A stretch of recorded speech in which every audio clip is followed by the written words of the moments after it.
আল্লাহর হস্তে আওয়ামী লীগের প্রশ্নে কেউ কম্প্রোমাইজ করেন না।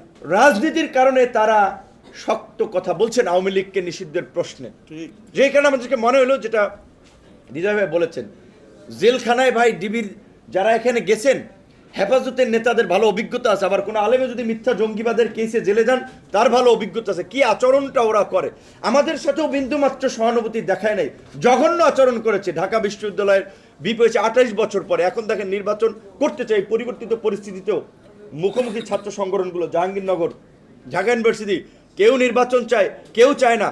ভাইস চ্যান্সেলররা বলছে সংঘাতের আশঙ্কা, লাশ পড়তে পারে এই পরিস্থিতিতেও। তো সেখানে 28 বছর পর একবার দুর্ভাগ্যক্রমে কিংবা সৌভাগ্যক্রমে আমি ভিপি হয়েছিলাম, কিন্তু সম্মানটা পাইনি এই আওয়ামী লীগের আমলে। এই ডিবির কার্যালয়ের নিচে একটা রুমে ছিল মশা গন্ধ, মানে কি যে একটা অমানবিক পরিস্থিতি। একটা বই পড়তে চাইয়া বই পাওয়া যায়, সবাইকে ছেড়ে দিত লকআপ থেকে, আমাকে আটকে রাখতো, সবাই ঢুকে যেত তারপরে আমাকে ছাড়তো। আমরা বলছিলাম যে হ্যাঁ 90% শেষ আর 10% ধাক্কা দিতে হবে। সবাই রাস্তায় থাকেন, অনেক মানুষ যেটা বলছে ওই যে যারা আন্দোলন সংগ্রামের লোক না, যাদেরকে আপনারা বলেন ফার্মের মুরগি, পোলট্রির মুরগি, নাদুস নুদুস ছেলে মেয়ে, তারা অনেকে বলেছিল ভাইয়া আপনার কথায় আমরা রাস্তায় নেমেছিলাম। তাহলে আল্লাহর রহমত, সবচেয়ে বড় কথা আমার কথা হোক বা না হোক, যে নেতৃত্ব দিছি বানাতে সেইটা ম্যাটার না, এই ফ্যাসিবাদ থেকে আমরা মুক্তি পেয়েছি, এটা আল্লাহর রহমত, সবাই স্বস্তি। তো এই পরিস্থিতিটাকে ধরে রাখা আমাদের সকলের দায়িত্ব। কাজেই আল্লাহর হস্তে আওয়ামী লীগের প্রশ্নে কেউ কম্প্রোমাইজ করেন না।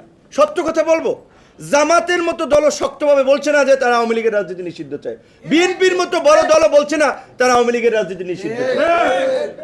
তারা আমাদের সহযোগী, আমরা কারো বিরুদ্ধে বলছি না, কিন্তু বলছি এই আন্দোলনের গত 16 বছরের সবচেয়ে মজলুম দল বিএনপি এবং জামাত, তারা কিন্তু খুব জোরে সোরে বলছে না।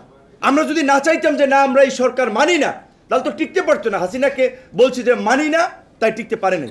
সুতরাং আমাদের একটা রাজনৈতিক ঐক্যমত সমঝোতা সিদ্ধান্ত থাকবে না যে আমরা সবাই আওয়ামী লীগের রাজনীতি নিষিদ্ধ চাই, কোনো দলে আওয়ামী লীগের পুনর্বাসনের জায়গা দিবেন না।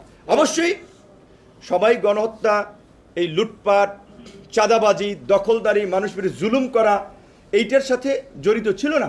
আওয়ামী লীগের তৃণমূলের অনেক সাধারণ মানুষ রয়েছে, দল দুটো বড় দল আওয়ামী লীগ এবং বিএনপি, কেউ কেউ আওয়ামী লীগ করতো। সেই ধরনের সাধারণ আওয়ামী লীগের, নিরীহ নিরপরাধ আওয়ামী লীগের যারা, তাদের বিরুদ্ধে আমাদের কোনো অভিযোগ নাই।